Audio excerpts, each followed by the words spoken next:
Guys, she friend-zoned 10 years. What happened when you married in 3 months? Story 1. She and I met freshman year. I was the reliable guy, the one who walked her home, fixed her laptop, and listened to her dissect every boyfriend like I was her unpaid therapist. Every time I tried to move us out of best friend, she'd smile and pat my arm like I was a golden retriever. "You're too important to lose," she'd say. "Don't make it weird." 10 years of that. 10 years of being invited to weddings as the friend, of being the emergency contact when she got stranded, of hearing, "I wish I could find someone like you, but not you." Then, at 30, I went to a coworker's game night because I was tired of being available. That's where I met Lena. She didn't treat my kindness like a free subscription. She asked questions and actually listened to the answers. 2 weeks later, she met my mother. A month later, we were doing Sunday groceries like it had always been that way. At the 3-month mark, I proposed in my tiny kitchen. No speech, no fireworks. Just, "I don't want a life where you're not in it." She said yes like she'd been waiting to say it. I didn't tell my friend right away. Not out of spite, out of peace. But engagement photos hit Instagram, and my phone lit up like a fire alarm. "3 months?" she wrote. "Are you having a crisis?" "This isn't you," I replied. "This is exactly me. I just stopped auditioning," she called, crying. Not because she loved me, because she couldn't believe the always there guy wasn't there anymore. "We had something," she said. "We had a decade of you keeping the door half open," I said. Lena closed it behind us. The last message she sent was, "I thought you'd wait." And for the first time in 10 years, I didn't explain myself. Story 2. I was her practice boyfriend, without the boyfriend part. She'd drag me to couples parties because she didn't want to show up alone. She'd send me mirror selfies with, "Is this too much?" She'd cry in my car after breakups and fall asleep on my shoulder like it meant something. Anytime someone hinted we were basically together, she'd laugh. "Ooh, no, he's like my brother." 10 years. I watched her choose the same type of man over and over. Loud confidence, empty follow-through. Meanwhile, I became the guy who planned, saved, built a life quietly, without her. Then my cousin begged me to attend a weekend trip. "Stop being a ghost, come meet people." I went, and I met Mara at a roadside coffee place. She was reading a book I loved. I made a joke about the ending. She laughed and told me she'd already spoiled it for herself on purpose because she hated waiting. That should have been my warning. She wasn't a wait-around person. We did long distance for 6 weeks. Then she got offered a job in my city. We moved in. I didn't feel trapped. I felt upgraded, like my life finally matched my effort. I asked her to marry me after 3 months because the daily stuff was already easy. Bills, chores, bad moods, silence. Nothing felt like walking on eggshells. When my friend found out, she invited me to dinner to celebrate. She wore the dress she used to wear on dates. She ordered wine she couldn't afford and insisted I pay like old times. Halfway through, she said, "So, is Mara pregnant?" I blinked. "No." "Then why would you rush?" she said, like I'd committed a crime. I laughed once. "Because Mara didn't make me prove I was worth choosing." Her eyes got sharp. "I chose you. I kept you in my life." "That's not choosing," I said. "That's keeping me convenient." She slammed her glass down hard enough that people turned. "I thought you'd eventually realize I was the one." "And I thought," I said calmly, "that you'd eventually mean that." I left cash for my half and walked out. Later, she posted a quote about men who can't handle strong women. Mara saw it, kissed my cheek, and said, "I love that you didn't argue." Same. I loved that too. Story 3. Our friendship anniversary was a running joke. Every year she'd send me a meme like, "Congrats on another year of not dating me." I'd laugh. Because what else do you do when someone turns your feelings into a punchline? She loved the power of it. She'd flirt just enough to keep me hopeful, then pull back the second I looked like I believed it. "Don't get ideas," she'd say, smiling. When she got engaged, she called me first. Not her mom. Me.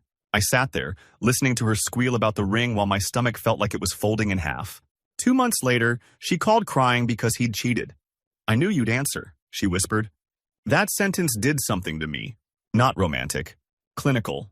Like I finally saw the cage. I was her emotional emergency kit. So I started saying no. Not dramatically. Just no. No late night calls. No fixing her tire. No paying for just one drink. She got angry fast, like I'd broken a contract she never admitted existed. Then I met Elise at a volunteer event. She was practical, blunt, and kind in a way that didn't demand payment. On our 3rd date, she looked me in the eye and said, "Do you like me, or do you like that I like you?" No one had ever asked me that. I realized how often I'd settled for crumbs. By month 3, Elise and I had talked about everything that usually explodes later. Kids, money, religion, boundaries, families. It didn't feel rushed. It felt honest. When I posted our courthouse photo, no tux, just us smiling, my friend commented a heart and then immediately texted, "Can we talk? It's important." We met at our old spot. She showed up late like always and sat down like nothing had changed. Then her voice cracked. "I don't get it. After me, you marry someone in 3 months? Not after you," I said. "After waiting for you." She stared. "So you're punishing me?" "No," I said. And that was the truth. "I'm finally choosing myself." She grabbed my wrist. "I was going to choose you. I just needed time." "I gave you 10 years," I said, gently pulling free. "If you needed more, you didn't need me. You needed a backup plan." She flinched like I'd slapped her. Then she did the thing she always did, tried to laugh it off. "You're being dramatic." Elise called me right then, asking if I wanted tacos or pasta. Normal life. Real life. I stood up and said, "I'm going home." My friend stared at the table and I walked away feeling lighter than I'd ever felt loving her. Story 4. She used to call me her future husband as a joke. That was her favorite trick. Say the exact thing you want, then label it humor so she can deny it later. Whenever I dated someone, she'd suddenly get needy. "I miss you. Remember when we used to talk every day?" She doesn't get you like I do. If I broke up, she'd relax again, like she'd checked that her seat was still reserved. 10 years in, I was so trained that I didn't even recognize it as manipulation. It felt like our dynamic, until my therapist asked, "What do you get from this relationship?" I had no answer that didn't sound pathetic. A month later, I met Priya at a networking event. She didn't act impressed by my job or my good guy routine. She treated me like a person, not a tool. She didn't take my attention for granted. She reciprocated it. By the end of month 2, she'd met my friends. Not as my friend, not as the girl I'm seeing, but as someone I was proud to stand next to. It scared me how easy it was. When I told my friend I was engaged, she laughed like I was kidding. Then she saw my face and her smile died. "You can't be serious," she said. "You don't even know her." "I know how she makes me feel," I said. "Safe. Wanted." My friend's eyes filled instantly. "So I'm not wanted?" "You were," I said. "You just never wanted me back." She stood up so fast her chair scraped. "I did want you. I just didn't think you'd do this." "Get married?" I asked. "Move on," she snapped, like that was the betrayal. Then she said the quiet part out loud. "You were supposed to be there when everything went wrong." I stared at her. "That's exactly why I'm not." She walked out, leaving her coffee untouched. Later, she posted a story about men who abandon women when they're healing. Priya read it over my shoulder and said, "Is that the one who kept you on a shelf?" I exhaled, like my body finally recognized the truth. "Yeah," she nodded. "Good. Shelves are for objects." Story 5. My friend had a talent for turning my feelings into a group chat event. If I complimented her, she'd screenshot it and send it to her friends with, "He's so cute, LOL." If I got quiet, she'd poke me and say, "Don't fall in love with me again, okay?" It was always, again, like my heart was a bad habit. Year 10, she threw a birthday party for herself and made me help set up. Balloons, cake, the whole thing. Halfway through, she introduced me to a guy and said, "This is my best friend. He's basically my boyfriend." But without the annoying parts. Everyone laughed. I laughed too. And then I went to the bathroom and stared at myself in the mirror like I didn't recognize the person who tolerated that. 2 weeks later, my sister set me up with her coworker, Hannah. I almost didn't go because I was tired. Hannah showed up on time, paid for her own coffee, and asked me what I wanted out of life, not what I could do for hers. I said, "Peace," before I could overthink it. She smiled. Same, we didn't do games. We didn't do jealousy tests. We talked about boundaries like adults. When I said I had a female best friend, Hannah didn't get possessive. She just asked, "Does she respect you?" I didn't answer fast enough. Hannah didn't push. She just nodded like she'd filed it away. 3 months later, we got married in a small ceremony, more practical than romantic. My friend found out through my mom's Facebook post. She called me screaming. Not crying, screaming. "You married a stranger. Are you insane?" I said, "I married someone who doesn't make me feel insane." Then her voice changed, soft and panicked. "So that's it? 10 years and I don't even get a chance?" "You had chances," I said. "You just preferred control." Silence. Then she whispered, "I didn't think you'd actually leave." And that, more than anything, proved I was right. I blocked her after that. Not to punish her. To protect the part of me that finally understood, you don't need 10 years to know someone is keeping you. You just need one moment where you stop laughing at the joke and realize you're the punchline. Story 6. She used to introduce me as my emotional support human. Everyone laughed. I laughed too because if I didn't, it meant admitting I was being used. We met when we were 19. I carried her groceries, proofread her essays, drove her to the airport at 4 a.m. When guys ghosted her, she'd show up at my door with red eyes and say, "You're the only man who's never hurt me." Then, the second I tried to make it real, she'd tilt her head and do that gentle voice. Don't ruin what we have. 10 years. A decade of me being her default. Then she got a serious boyfriend, and suddenly I became invisible, until they fought. That's when my phone would light up. "Can you talk? I just need you." I started delaying replies. 5 minutes. An hour. A day. One night she called, sobbing, and I didn't pick up. I was at dinner with Claire, my friend's coworker, who asked me questions that weren't about my usefulness. She asked what I liked, what music I listened to, what I wanted. I realized nobody had asked me that in years. 3 dates later, Claire kissed me first. No confusion, no maybe someday, just choice. We moved fast because we weren't dragging 10 years of mixed signals behind us. We had the uncomfortable conversations early. Money, kids, boundaries. She didn't flinch. She didn't joke about keeping options. She said, "If I'm in, I'm in." At 3 months, we got married at City Hall. Simple, quiet, perfect. My friend found out and showed up at my apartment like a storm. "So I'm nothing to you?" she demanded, mascara streaking like she'd planned the drama. I said, "You were my whole life for 10 years. Her eyes flashed, like that was supposed to be romantic. "And you never chose me," I finished. "You chose my availability." She stepped closer. "I was going to. I just needed to be sure." I nodded. Claire didn't need a decade to be sure I was worth loving. That's when she screamed the truth. "You were supposed to wait until I was ready." I opened the door. I did. 10 years. Goodbye. Story 7. We had a tradition. Every New Year's Eve, she'd call me at 11:50, crying about how lonely she felt. I'd drive over, sit on her couch, and watch the ball drop while she clung to my arm like I was her safety net. Then, on January 2nd, she'd go back to dating men who treated her like an accessory. If I complained, she'd say, "Don't be dramatic. You're my best friend." 10 years of that pattern. 10 years of me swallowing my pride because I loved her. And love makes you negotiate your own dignity. The breaking point was small. She asked me to help her move. Again. 5th apartment in 3 years. I spent my Saturday carrying boxes while she FaceTimed a guy, giggling. When he hung up, she turned to me and said, "See? This is why you're the perfect husband. For someone else." Something in me snapped, clean and quiet. I set the box down and said, "I'm done." She laughed like I was performing. "Stop. You'll be fine." I wasn't. 2 months later, I met Tessa at a bookstore. She caught me arguing with a cashier over a damaged book I didn't even want to return, and she said, "You're too polite. Come on." Then she bought me coffee like we'd known each other for years. Dating Tessa felt like stepping into a room where the air wasn't heavy. She didn't test me. She didn't punish me for being kind. She appreciated it like it was a gift, not a service. We married in 3 months because it felt insane not to. My life finally made sense. My friend called the morning after our wedding photo went up. "You're doing this to hurt me." I said, "No, I'm doing it to stop hurting myself." She went quiet, then whispered, "I thought you'd always be there." "I was," I said. "And you treated always like an unlimited plan." Her voice turned sharp. "So she's better than me?" I paused. "She's not better. She's different. She chooses me." And that's when she hung up. Because the thing she couldn't stand wasn't losing me. It was seeing me finally picked. Story 8. She kept me like an emergency exit. Only pulled when the building was on fire. She'd date some guy, forget I existed, then come back when it collapsed. Every time she'd call me home, and every time I'd think maybe this was the time she meant it. Year 8. I got sick and ended up in the hospital overnight. She didn't come. She sent a text.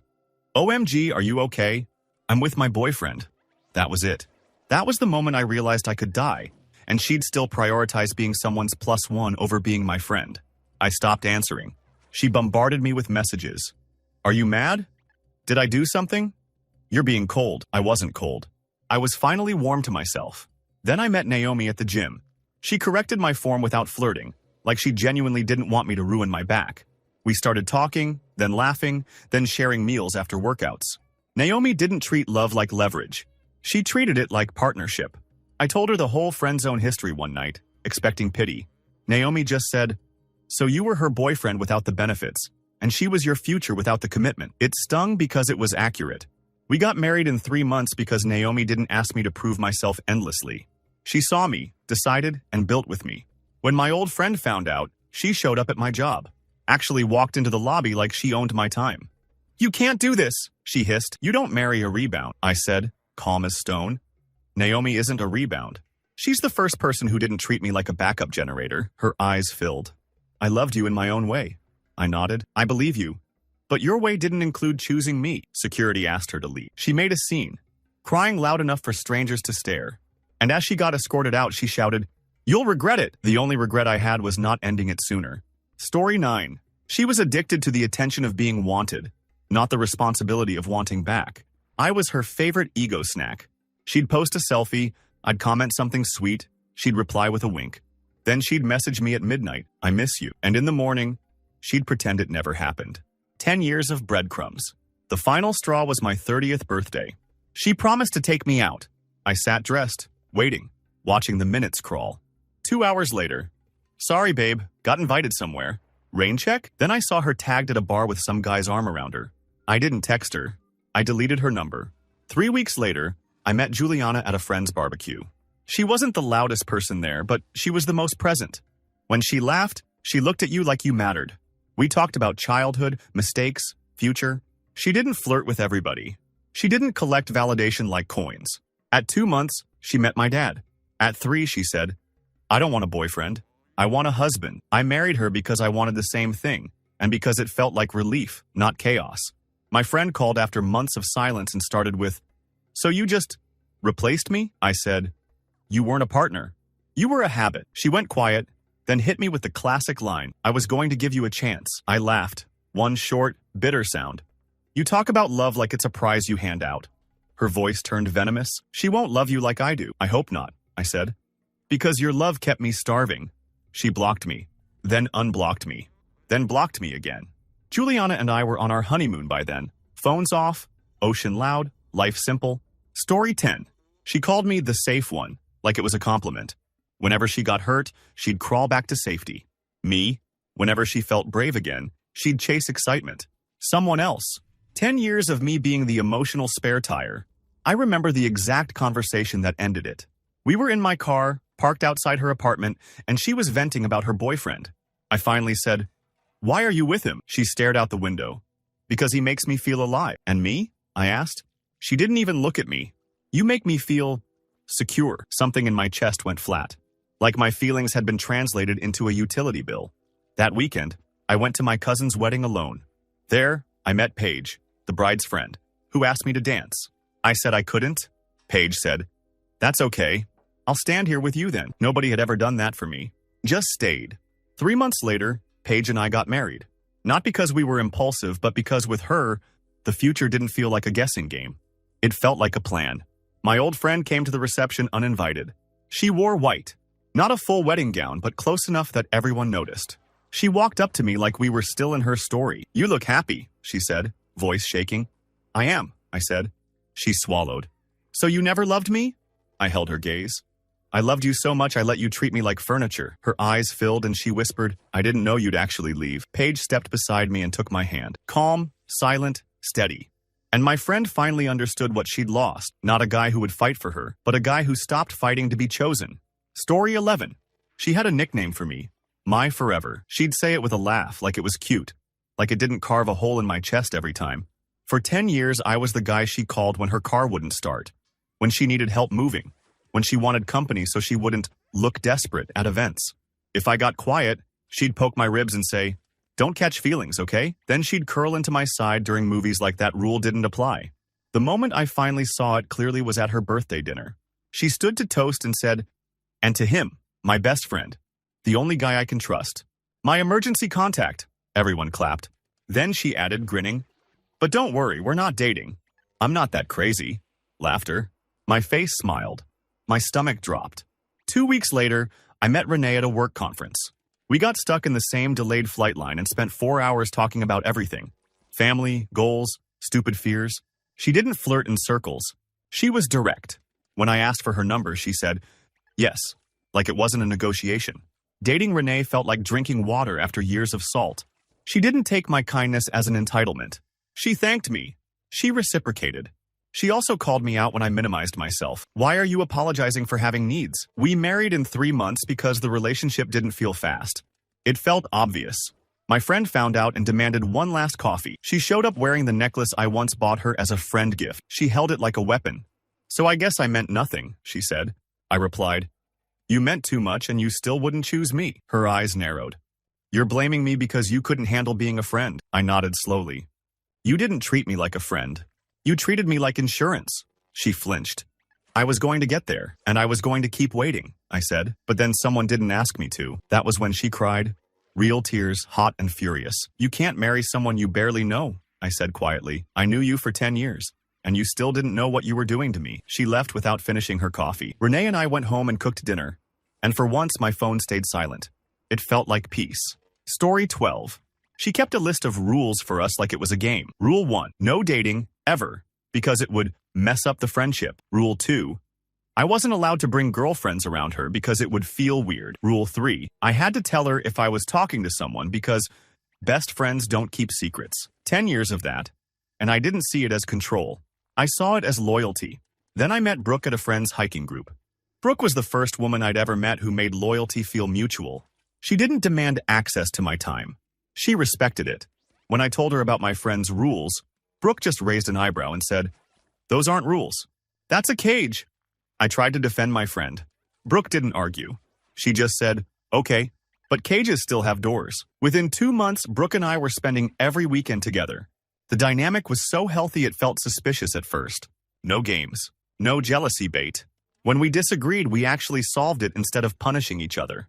At 3 months, Brooke said, "I want a family with you. I'm not afraid of commitment. Are you?" And for the first time, the answer was easy. No, we got married in a small ceremony.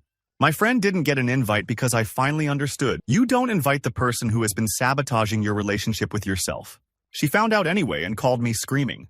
"So you just threw me away like trash?" I said. "You threw me in a corner for 10 years and called it friendship." Her voice cracked. "I was protecting what we had." "No," I said. "You were protecting what you got from me." Then she hit me with the line that made everything click. "Who's going to be there for me now?" I almost laughed. Almost. "That's the point," I said. "Find your own person." I finally found mine. She hung up. 2 days later, she posted about toxic men who abandon you when you're not convenient. Brooke saw it and said, "So convenient was the relationship." And I realized I didn't feel guilt anymore, just relief. Story 13. I was her fake boyfriend for every wedding invite.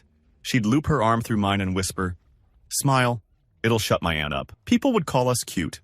She'd giggle and say, No, he's just my bestie." At first, I thought it was harmless. Then it became a pattern. She'd use me for the girlfriend experience when it suited her, and shut me down when it didn't. 10 years later, I was still taking her to family gatherings, still being her +1 shield, still watching her flirt with other guys in front of me like I was invisible. The turning point was when her mom pulled me aside at a wedding and said, "When will you finally make her honest?" I just smiled and said, "I'm not the one she's lying to." A month later, I met Sasha at a cooking class. I messed up the pasta dough and she laughed. Not at me, with me. After class, she asked if I wanted to grab food. I said yes. We talked until the restaurant closed, then stood outside in the cold because neither of us wanted to end it. Sasha didn't treat relationships like accessories. She treated them like decisions. When we got engaged at the 3-month mark, my old friend sent me a single text. "So you're actually doing it." I didn't respond. She showed up at my door the night before the wedding. Hair perfect, voice trembling. "I just need to understand," she said. "Why her? Why so fast?" I looked at her and felt something I'd never felt with her. Clarity. "Because Sasha doesn't act like choosing me would be charity," I said. "She acts like it's luck." My friend's eyes filled. I was scared. "Me too," I said. "The difference is, I faced my fear instead of using someone else to avoid it." She whispered, "I thought I'd have time." I nodded. "That's what people say when they assume you don't have options." She left. At the wedding, Sasha and I danced, and my phone stayed quiet. For the first time, I wasn't anyone's stand-in. I was someone's husband. Story 14. She used to call me after dates and ask, did I sound crazy? Like I was her personal PR manager. If I gave honest feedback, she'd pout and say, "See, this is why I can't date you. You'd keep me accountable." That line haunted me, because it was true. She didn't want partnership. She wanted a fan who could also fix problems. 10 years went by like that. I watched her cycle through men who gave her highs and then disappeared. I stayed. I thought being steady would eventually win. Then, one night, she admitted it in a way she didn't mean to. We were drunk on her balcony and she said, smiling, "You're my backup plan, you know that? Like, if everything goes wrong, I'll marry you." She expected me to laugh. I didn't. I just stared at her and said, "That's not love. That's disaster planning." She rolled her eyes. "You're too sensitive." 2 months later, at a friend's housewarming, I met Mia. Mia asked what I did for fun. I said, helping people, out of habit. She smiled and said, okay, but what do you do that's for you? Nobody had ever asked that without wanting something from me. Mia and I moved fast because we weren't playing pretend. She met my friends, met my family, asked hard questions, gave real answers. She didn't treat commitment like a trap. She treated it like building. At the 3-month mark, she said, let's stop dating and start living. We got married. My friend found out and sent me a voice note, 10 minutes long, crying, yelling, laughing, blaming. The only line that mattered was this: you were supposed to be my safety net. I replied, I'm a person, not a net. She wrote back, so she gets the real you and I get nothing. I stared at the screen and finally understood. She didn't miss me. She missed the version of me she could use. Story 15. She friend-zoned me so hard that even strangers noticed. Bartenders would hand me the check and she'd wink like, you've got me. And I'd pay because it was easier than arguing. 10 years of, you're the best guy I know, paired with, but not for me. Then I got a promotion and moved cities. She cried at my farewell party like I was dying. Don't forget me, she said, gripping my sleeve. Promise we'll always be like this. I promised. Because I still thought this was something. In the new city, my neighbor's dog kept escaping into my yard. One day I walked it back and met the owner, Leah. Messy hair, paint-stained hands, smile like she'd known me forever. She apologized 10 times, then stopped and said, actually, I'm sorry once, and then I'm fixing it. You don't deserve 10 apologies. It was such a strange sentence. Healthy, responsible. Leah and I started cooking together, then running errands, then falling asleep on the couch mid-movie. It didn't feel like chasing. It felt like arriving. At 3 months, we had a small wedding with friends and cheap champagne. I posted one photo. That's all it took. My old friend called immediately. So you just replaced me, I said. You weren't my partner, but I was your person, she insisted. I took a breath. No. You were the person who kept me single while you explored your options. Silence. Then, a small broken voice. I didn't know you'd actually move on. I answered with the truth I wish I'd said years ago. That's because you never believed I was allowed to. Leah walked in then and kissed my forehead. My friend heard it through the phone and hung up. And I realized the real ending wasn't revenge. It was finally being loved without needing to earn permission. Story 16. She treated my feelings like a loyalty program. As long as I kept earning points, I stayed special. The moment I asked for anything back, she acted like I'd violated the terms and conditions. We met in college. I was the guy she called when her roommate drama exploded. When her ex showed up. When she needed a ride. When she wanted someone to practice dates with. She'd squeeze my arm and say, if you were taller, I'd marry you. Then laugh like it was harmless. 10 years later, she still had me on a leash made of jokes. The break happened at her friend's engagement party. She dragged me as her +1, then disappeared into a corner with some guy in a fitted suit. When I went to find her, she waved me off like I was interrupting. After the party, she slid into my passenger seat and said, okay, take me home. I'm exhausted. I didn't start the car. You can call him, I said. She blinked. What? The guy you were flirting with all night, I said, voice calm. Call him. Her face tightened. Why are you being like this? Because I'm done being the guy you used to avoid being alone. She laughed once, sharp. So what, you're jealous? I looked at her and realized I wasn't jealous. I was embarrassed. At myself. I'm awake, I said. That's what's different. 2 months later, I met Erin at a friend's board game night. She beat me in 10 minutes. Didn't gloat, just offered to teach me better strategy. I liked her immediately. Confidence without cruelty. With Erin, there was no confusion. She didn't hoard attention. She offered commitment like it was normal. We married in 3 months because the relationship wasn't a tug of war. It was two people walking in the same direction. My old friend texted, so you're seriously marrying a stranger? I replied, I knew you for 10 years and still felt alone. That was the last time she tried to turn my life into a joke. Story 17. She had a calendar reminder labeled, call him. I found out by accident when she handed me her phone to find a restaurant. It popped up like a punchline. 10 years of friendship. And she needed a reminder to keep me close. I didn't mention it. I just watched her patterns with new eyes. She'd ignore me when she was dating, then resurface when she got dumped. She always reappeared with the same line. I miss us. One night she called me at 2 a.m.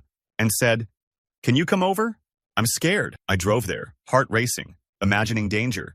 She opened the door in pajamas, mascara smudged, and said, he posted with another girl. That's what she meant by scared. Not unsafe, not threatened, just rejected. I stood in her doorway and felt something cold settle in me. You don't need me, I said. You need distraction. She frowned like I'd spoken another language. Why are you mad? You're my best friend. No, I said. I'm your coping mechanism. I left. She called me 20 times. I didn't answer. A month later, my sister introduced me to Joy at a family dinner. Joy was blunt in a gentle way. When I tried to downplay myself, she said, "Stop shrinking. It makes me sad." That sentence rewired something in my brain. We moved fast because we weren't hiding. We talked about everything that matters early. Boundaries, past baggage, what we actually wanted. Joy didn't want an almost. She wanted a husband. So I became one. When my friend saw the wedding photos, she didn't cry at first. She got angry. "You just tossed 10 years away," I said quietly. "No, you did. One reminder at a time." She didn't respond to that. Because you can't argue with something true enough to sting. Story 18. We had a running bit. Whenever someone asked if we were together, she'd throw her head back and go, "God, no. He's my emotional brother." It sounded innocent until year 10, when I realized she'd found the perfect label. Brother meant I owed her loyalty, and she owed me nothing. The last time she used it, it happened in front of my parents. My mom asked gently, "Do you two ever think about dating?" My friend laughed like it was the funniest thing she'd ever heard. "Mrs. Carter, absolutely not. He's safe. I could never ruin that. Safe. Like I was a locked car she kept a spare key for." That night, I sat in my kitchen and felt rage for the first time. Not at her, at myself. I'd allowed it. I'd smiled through it. I'd trained her to believe I'd accept anything. 2 weeks later, I met Danny at a charity event. She was organizing volunteers like a drill sergeant with a warm smile. When I offered to help, she said, "Great. And you're not allowed to overdo it just to be liked." I froze. "What?" She shrugged. "I can tell. You try too hard." Nobody had ever said that to me with kindness. Danny and I were intense from day one, but not chaotic. Just intentional. We didn't hang out. We dated. We didn't see where it goes. We talked about marriage like grown-ups. At 3 months, I proposed in the most unromantic place possible, my living room, because I didn't want a performance. I wanted a decision. My friend showed up after hearing it through mutuals. She stared at Danny's ring and said, voice trembling, "So I really lost you." Danny glanced at me, then back at her. "He isn't something you keep," she said calmly. For the first time in a decade, my friend had nothing clever to say. Story 19. She didn't flirt with me. She flirted with the idea that I'd always be available. Whenever I started pulling away, she'd throw me a little attention like tossing treats to a dog. A late night, "I miss you," a hug that lasted too long, a text that read, "You're the only man who understands me." Then she'd go silent again. I stayed because I thought patience was love. The moment that ended was when she asked me to be her emergency contact on a medical form. She said it like it was romantic. "You're the only person I can count on." I almost said yes. Then I heard myself ask, "Can I count on you?" She laughed, confused. For what? That question sat between us like a spotlight. She had no answer because she'd never needed one. I said, "I can't be your emergency plan anymore." She got offended. Wow, dramatic. 2 months later, I met Kira at a language class. She was new in town, blunt about being lonely and brave enough to say it out loud. We studied together, then ate together, then started building a routine that felt like home. Kira didn't treat my kindness like fuel. She treated it like love, and gave it back. We married in 3 months because we weren't trying to win. We were trying to live. My old friend called, voice sugary. "So, you're married now?" "Yeah." A pause. "I guess you didn't need me after all." I said, "I never needed you. I wanted you."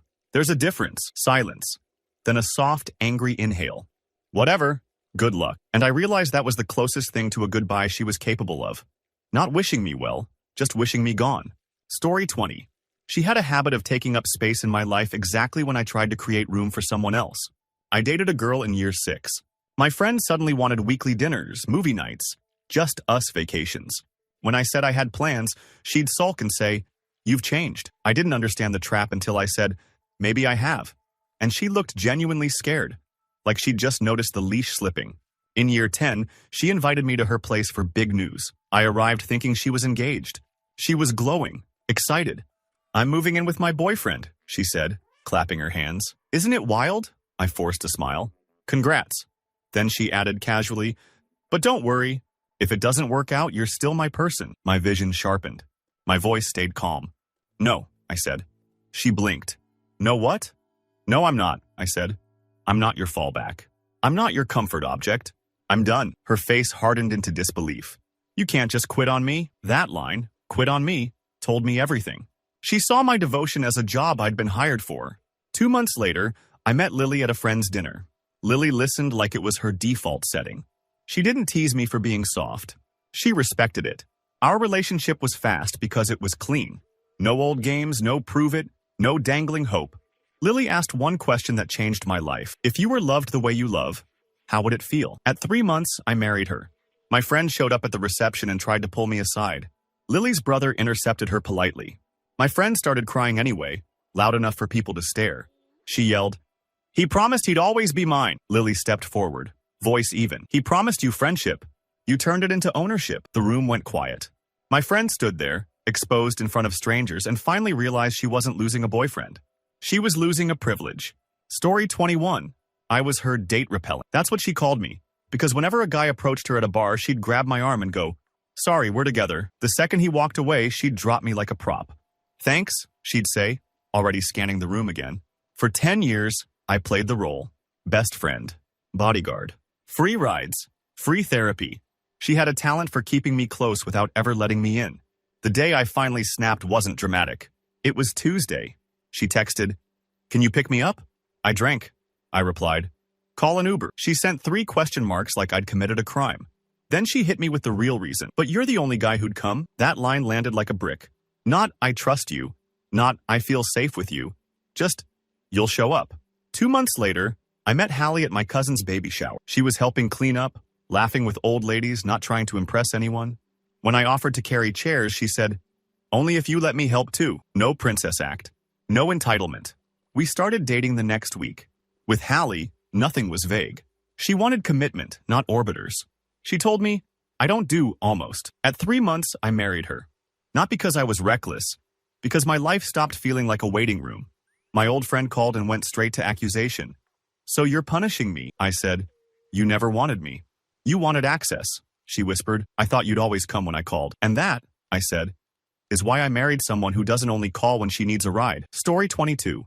She kept me in her phone as husband material, not mine. I found out when she handed me her phone to take a picture, and the contact list opened. She thought it was hilarious. "It's a compliment," she said. I laughed like it didn't hurt. 10 years of being the responsible one while she chased the chaotic one. If a guy treated her badly, she ran to me for comfort. If a guy treated her well, she got bored and ran away. I became an expert at validating her choices and swallowing my own feelings. Then, after a breakup, she showed up at my place with a bottle of wine and that familiar look, like she wanted the benefits of a boyfriend without the label. She started talking about, "Maybe we should just get married someday like when we're old." I finally said it out loud. "I'm not your retirement plan." Her smile vanished. "Don't be weird." "I'm not being weird," I said. "I'm being honest." She left angry, and for the first time I didn't chase her. 2 months later, I met Angela at a community class. She was learning the same skill purely because she wanted to. No ulterior motive. No performance. When I asked her out, she said yes, and it didn't feel like winning a prize. It felt like being welcomed. Angela asked me questions my friend never did. What my boundaries were, what I needed to feel secure, what my deal breakers were. When I told her my history, she didn't pity me. She said, "So you've been loyal to someone who wasn't loyal back. Let's not repeat that." We married in 3 months. My friend sent a text, "Hope she's worth it." I replied, "Worth choosing?" "Yes," she never answered, because she knew she'd never chosen me at all. Story 23. I spent 10 years being her good influence. She'd call me when she wanted to behave, when she needed someone to stop her from texting an ex, someone to talk her out of bad decisions, someone to remind her she deserved better. The irony was painful. I was the guy teaching her standards that she refused to apply to me. The last time she used me, she showed up at my apartment sobbing because her boyfriend had cheated. I made tea, sat with her, listened for hours. At the end, she said, "Promise you won't leave me? I can't lose you too." I asked quietly, "Then why do you keep choosing men who treat you like trash over the one who doesn't?" She looked genuinely confused. "Because you're different." "Different how?" She shrugged. "You'll always be here." That was it. Not, "I love you," not, "I want you," just reliable furniture. 2 months later, I met Marisol through a work project. She was divorced, had a kid, and had zero patience for ambiguity. On our 3rd date, she said, "I don't want attention. I want intention." It was the most attractive thing I'd ever heard. Marisol's life was real. School pickups, budgeting, planning. She didn't romanticize chaos. She valued stability because she'd paid for it in scars. When I was kind, she didn't exploit it. She matched it. We got married in 3 months. Small ceremony, her son holding the rings with shaking hands. My old friend called and immediately asked, "Is she using you?" I laughed, because the projection was almost impressive. "No," I said, "but you did." She tried to pivot into tears. "I just didn't think you'd move on that fast." "I didn't," I said. "I waited 10 years. The fast part was finally being chosen." Story 24. We were part of the same friend group, and she loved the safety of public closeness. She'd sit next to me at parties, hold my arm during scary movies, lean her head on my shoulder when it made other women back off. But privately, anytime I brought up my feelings, she'd shut it down like a business email. "I value our friendship too much," she'd say. "Don't ruin it." 10 years of that, and the worst part is I started believing her. Like wanting her was the selfish thing. Then she got engaged and asked me to help plan the proposal details for her fiancé. "You know me best," she said, bright-eyed. "Help him make it perfect." I stared at her and felt my heart finally quit its job. I told her, "No." She blinked. "What do you mean, no?" "I mean, I'm done being the person who makes your love story possible while you ignore mine." She got angry, not sad. "So you're making this about you?" "Yes," I said, for the first time. 2 months later, I met Chloe at my gym. She noticed I kept training alone and asked, "Do you always do everything by yourself?" Not flirting, just curious. We started grabbing smoothies after workouts and talking like adults, not performers. Chloe was the opposite of my friend. Consistent. If she liked me, she showed it. If something bothered her, she said it. No tests. We married in 3 months because it felt like stepping off a treadmill. When my old friend heard, she sent a long message about betrayal and timing. I replied with one sentence. "You asked me to build someone else's proposal because you assumed I didn't have a life." She never responded. Her wedding happened 6 months later. I didn't go. I was on my honeymoon. Story 25. She and I had a pact. If we're single at 40, we'll marry each other. She called it cute. I called it hope. For 10 years, that pact kept me stuck, because it made waiting sound noble. Every time I tried dating, she'd suddenly get affectionate. She'd send heart emojis, call me babe as a joke, show up at my place with my favorite food. The moment the girl I was seeing got uncomfortable, my friend would act innocent. "I'm just being me," she'd say. One night I confronted her. "Do you want me or not?" She paused, then said the quiet truth. "I don't want you with someone else." I stared. "That's not the same thing." She rolled her eyes. "Why are you making it complicated?" Because I finally could see the simplicity. She didn't want me. She wanted control of my availability. 2 months later, I met Aisha at a friend's small dinner. She was direct in a calm way. When I asked what she wanted in life, she said, "A partner who doesn't treat love like a placeholder." My throat tightened like the universe had written that line for me. Aisha and I moved fast because we didn't waste time on posturing. We talked about values, family, work, expectations. We didn't have fireworks. We had alignment. We married at 3 months, quiet and certain. My old friend called and tried to sound casual. "So, 40 came early?" I said, "No. I just stopped accepting a future that depended on you getting bored." She went silent, then asked, "Small, was I really that bad?" I answered honestly, "You weren't evil. You were just comfortable with me wanting you more than you wanted me." And that was the last conversation we ever had. Because I finally chose the kind of love that doesn't require a countdown clock.